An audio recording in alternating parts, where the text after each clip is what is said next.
Number 1. My apartment complex is a nice, well-maintained building surrounded by beaten-down, high-crime neighborhoods.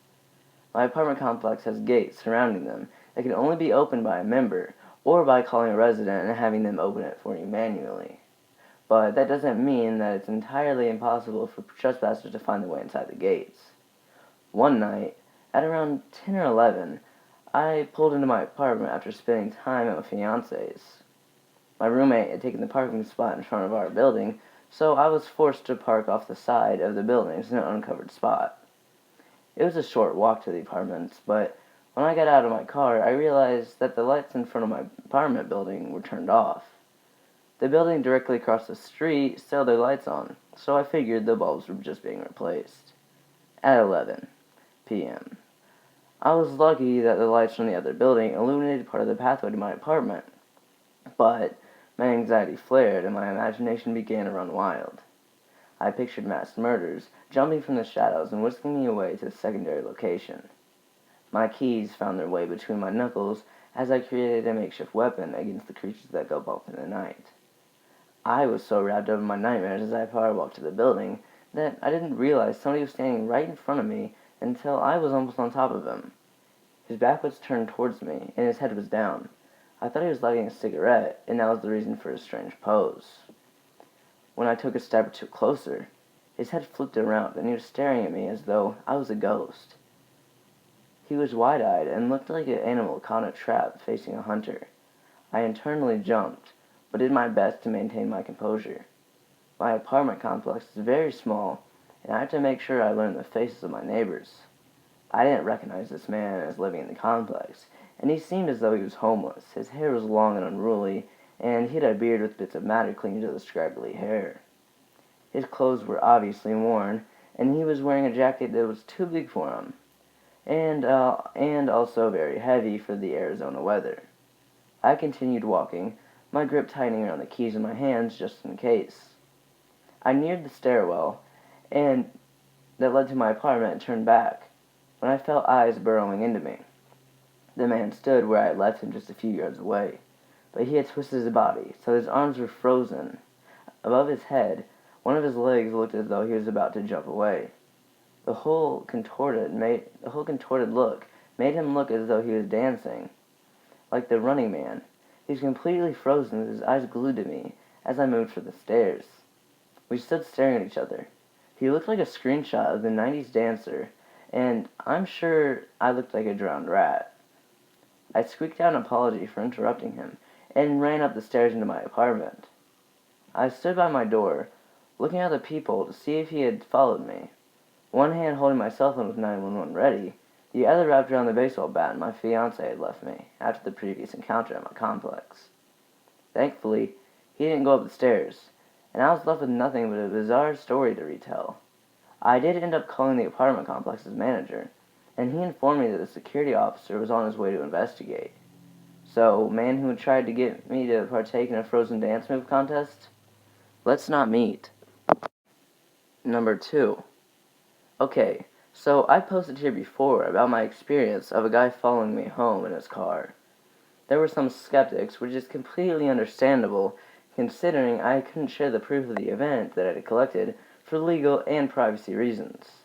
That aside, I would like to assure you that the previous story and the story to come are both true. This happened to me 3 days ago. So, I was home alone.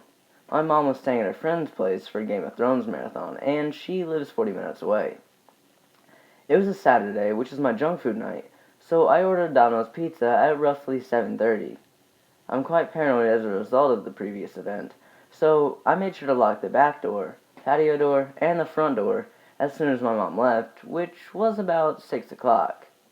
The Domino's tracker said that my pizza was an hour away, which frustrated me, but it's pizza, so it's worth it. Anywho, I was sitting on the couch in my lounge room, watching Shawshank Redemption for the 100th time, when I heard a loud crunching sound from outside.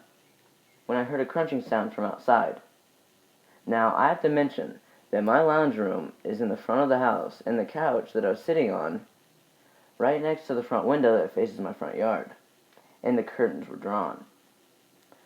It was a very distinct crunching sound, like someone stomping on a pile of saltine crackers. I peeked outside, and this guy was just pacing back and forth on the pebbles directly outside the window. It shocked me so much that I said something rather loud that I probably shouldn't have, and let go of the curtain so that it once again covered the window. I guess the guy must have heard me, because I heard a loud tap tap tap on my window not 5 seconds later. I stayed silent, not knowing what to do. I contemplated calling the cops, but though I might be wasting their time, as I didn't know if pacing on someone's lawn was considered illegal. I decided to ignore it, and I pretended that nothing was happening. But I heard a smashing sound, and quickly looked out the window to see that guy had tripped over my mom's ceramic angel that had been placed near a patch of flowers. And yes, it broke. He was on the ground, and he looked up at me. I didn't see his face. I only saw some curly blonde hair. I quickly closed the curtains, just then realizing that he had seen me too. I heard him saying something, but the volume on the TV was too high, so out of curiosity I turned it down. It turns out that he was just saying, "Hey pretty lady," over and over again. I heard a car pull up in the driveway and some talking. Then the doorbell rang. I ran up, looked at the people, and completely forgot about the pizza. I opened the door for the pizza delivery man and greeted him, glad to see a comforting face. As he handed me the pizza, he said, "I would have just given it to your boyfriend, but he said that he didn't have the money on him, and that his girlfriend was inside and she'd pay. I'm assuming that's you." I'm pretty sure my jaw dropped. I hurriedly explained to the pizza guy that I didn't have a boyfriend, and there was just some creep in my yard. I asked him to look and see if the guy was still there, and he said that he wasn't. I paid for the pizza, and the pizza guy left, but not before telling me to make sure the door was locked. Nothing happened after that point, but I'll update if anything else happens. So thank you to the pizza man for scaring off the creep in my yard, and to the creep himself, let's not meet. Number 3. So I've lurked on here long enough, and spoken to my mother to remember all the details. Here's my encounter. It was about November 2012 in Houston, Texas. I was taking night classes to become a medical assistant at trade school, only 8 months of school, Monday through Thursday nights, 5 p.m. to 10 p.m. I was driving a VW Passat, kind of girly, I know. I just left school at around 10:15, had some homework I had questions over, blah blah blah. I had to stop at Walgreens for a prescription. There's really only one Walgreens, near my home, and it's right down the street from the school. I'm wearing royal blue scrubs, my student ID, and I'm tired. Getting my prescription in the back of the store, I'm not really paying attention to my surroundings. But then someone caught my eye. It was this guy. He kind of stood at the end of each aisle I was on, but I thought he was just there doing the same thing I was. Anyway, I headed up to the register because I had a few other items I'd gotten, not just the prescription. And I realized this guy has walked right past me and is standing outside near the trash cans at the entrance. As I'm walking to my car, I see him on his phone, and he is watching me hardcore. I can kind of read his lips, and he's describing my appearance, car, build, and all that to someone on the phone. So I get in my car, start it, and he does the same. Now it's worth noting, this Walgreens is 2 blocks away from the courthouse and the sheriff's office. I drive straight there, once I get my crap together in the car. This guy followed me in his vehicle before realizing where I was really going. The courthouse sheriff's is kind of in a crappy neighborhood, or at least off the edge of it. I run inside, ask to speak to an on-duty officer, explain what happened and what is happening. He takes a statement from me. I describe the man in almost perfect detail, and he offers me an escort home. We drive home, him a few cars length behind me, and we make it there, no hiccups or reappearance of this guy in his crappy Toyota Corolla. I park in my driveway, and he circles around the cul-de-sac. When he gets back to my house, he calls me over to the patrol car. He has his laptop up, with this guy's mugshot and record right there, and asks, "Is this him?" I nod yeah. What you told me next still freaks me out. As we were driving to my house, the other sheriff in the area found him and pulled him over. Searched his car and found a young gal about my age, 19 at the time, in his trunk. He was known in the area for pimping, and was trying to get me as a possible prostitute of his. I'm not going to go into any more details because, duh, but at the time, I lived in a very well-to-do suburb of Houston. This kind of thing does not happen there. Or should I say the news does not report it. So, creepy pimp, let's not ever meet again. Number 4. Hello Reddit. I decided to share with you this weird little story my mom has told me and my entire family one Christmas dinner. We were all discussing creepy stories when my mom brought up an experience that happened to me and her when I was just around a toddler. I was intrigued with all of these stories and asked my mom what happened. As she told me and the rest of the family the story, her voice began to lower with fear and worry. A while ago, my mom and dad lived in the ghetto side of Chicago. Despite it not being completely safe, it was home. During this time, I was born there, and when I was around 2 years old, my little sister was already on the way. My mom had to go to a local Target so she could get some items for me as well as some stuff for the baby sister who was coming.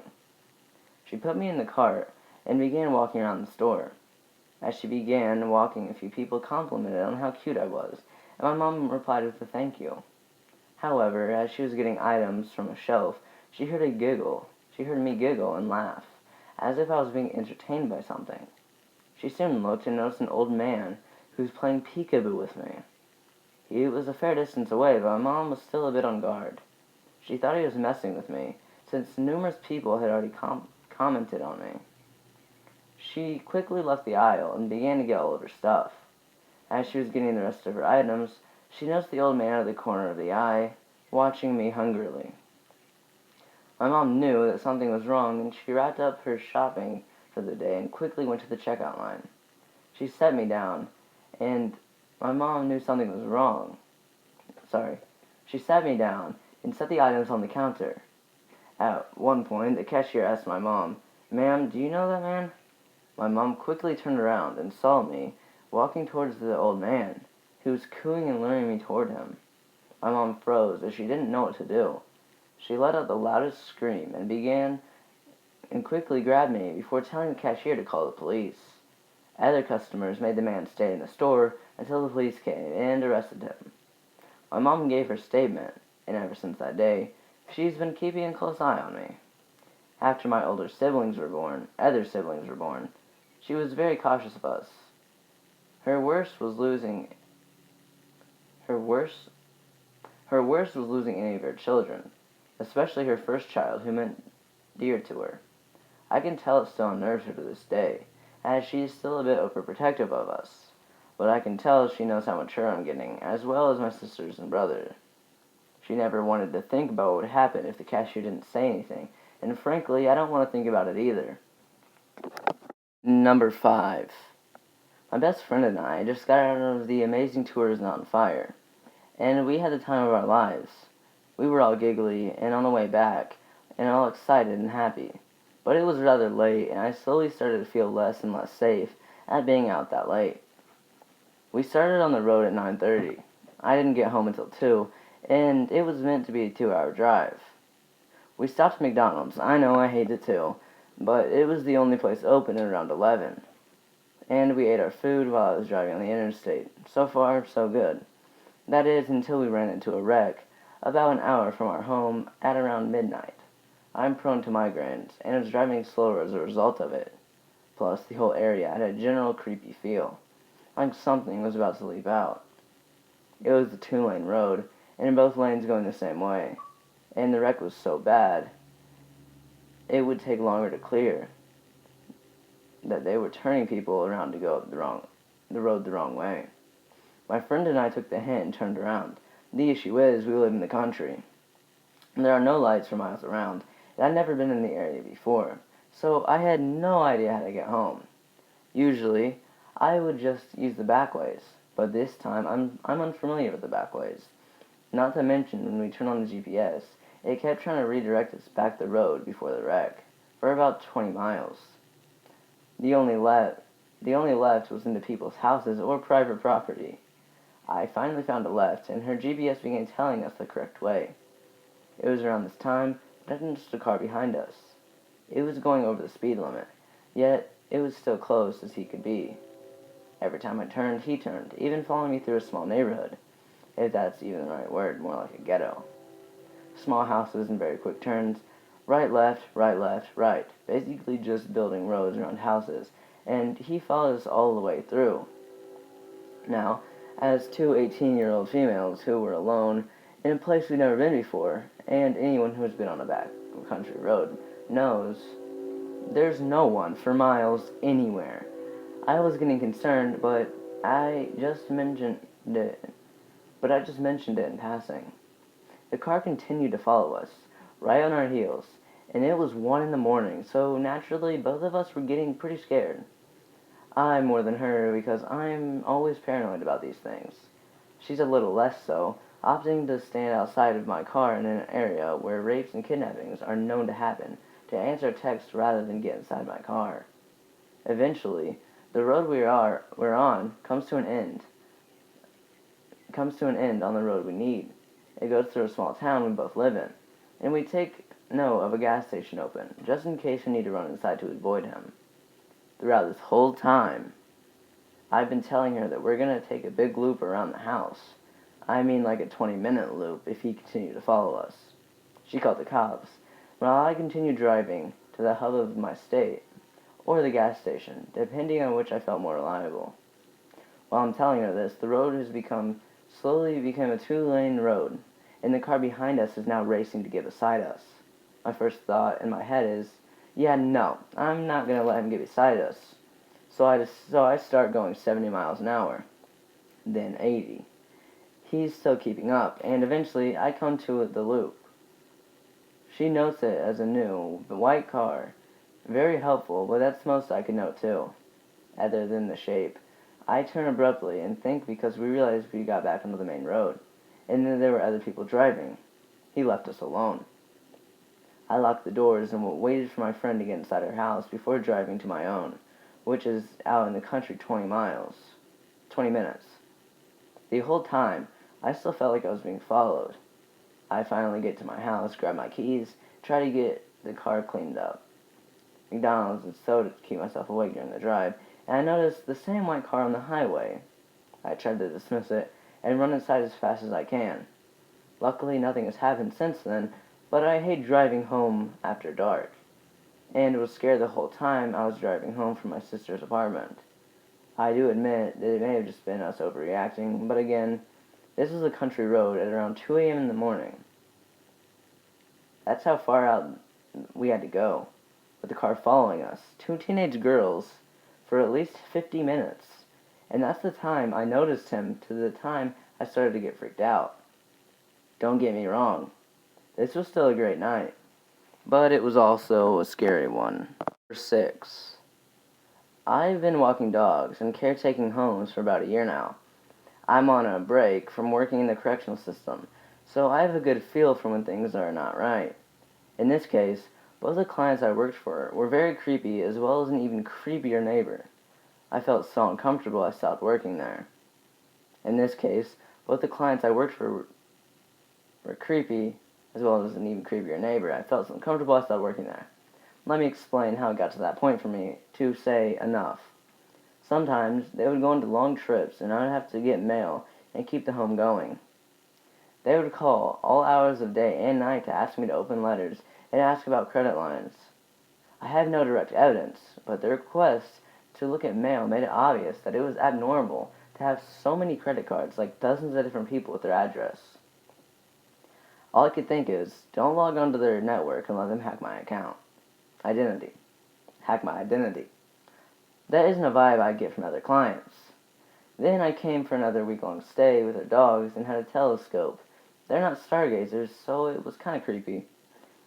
Then, to top it off, I noticed a camera in the bedroom where I would sleep with the dog and in the living room. I kept feeling more and more creeped out, afraid to ever change clothes and wondering if there were cameras in the bathroom. I will never know. Like I said earlier, these clients go away a lot, and that means I have to stay overnight and give the dogs many daytime breaks. This is a problem because they have a very weird and creepy neighbor who's outside 95% of the time, and he always tries to talk to me. I avoid him, but he talks loudly to himself and said a few times, "Wow, people can't even make eye contact," which made me think he was maybe unstable and more unlikely to want to ever talk to him. What is even creepier is that their condo patio and garage faces the other condos, and this creepy guy is always outside his garage, doing some kind of strange movements at 5 a.m. when I first walk the dogs. He's out there. And, and at 9 p.m. He got extra creepy a few weeks ago when he said to me, "What sport do you do? You have some nice legs." It was then that it occurred to me that he was watching me, and my gut feeling to avoid him was right. I recently told the pet sitting company I contract with that I don't want to work there anymore. The clients and the neighbors are really weird, and I felt the dark cloud of being around the neighborhood go away after not being there for nearly 3 weeks. And I worry that other pet sitters that something is not right with the place. The dogs are nice, but the people are creepy. Hey guys, it's Mahor's here, and to be honest, I have literally no idea how I crammed 6 stories into this video. Anyway, if you have any questions for me for the Q&A in the future, tell me in the comments. And if you have any personal horror stories, or original creepypastas, or original artwork that you'd like featured on the channel, send them in to basementhorrors@gmail.com. I'll see you guys on Friday. Until then, as always, have a horrific day.